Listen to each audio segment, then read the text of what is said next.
ஒரு யானை பாகனை பார்த்து சிறுவன் கேக்குறான், இந்த யானையை ஏன் அதோட கால்ல சங்கிலியால கட்டியிருக்கீங்க?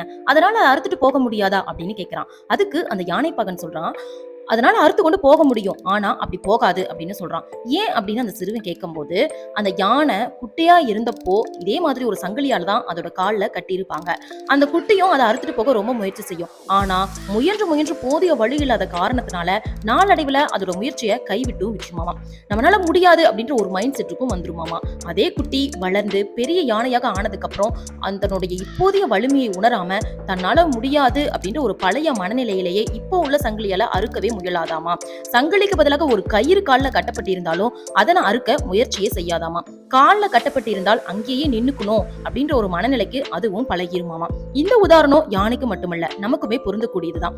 எத்தனையோ முயற்சிகளை நாம நம்முடைய வாழ்நாள்ல எடுத்திருப்போம். அதுல சிறு சிறு தோல்வி கிடைச்சிருந்தாலும் போச்சு, இனி அவ்வளவுதான் அப்படின்ற ஒரு நம்பிக்கை இழப்பு தான் நாம அதுல வெற்றி அடைய முடியாமையே அப்படியே விட்டுறோம். ஒரு வகையில நாமும் அந்த யானையை போலதான் எளிதாக அறுத்துவிடக்கூடிய கயிறை எப்படி தன்னால அறுக்க முடியாது அப்படின்ற ஒரு தன்னுடைய பழைய நம்பிக்கை குறைவிலேயே இருந்து விடுகிறதோ, அதே போல நாமும் பல சந்தர்ப்பங்களில் நம்மளால முடியாது, நமக்கு அது சரிப்பட்டு வராது, நமக்கெல்லாம் அது ரொம்ப ரொம்ப பெரிய விஷயம் என்ற அவ நம்பிக்கையே நம்ம மேல வர விடாமையே தடுத்துருது. இந்த கதை உங்களுக்கு பிடிச்சிருந்தா கண்டிப்பா சப்ஸ்கிரைப் பண்ணுங்க. நன்றி.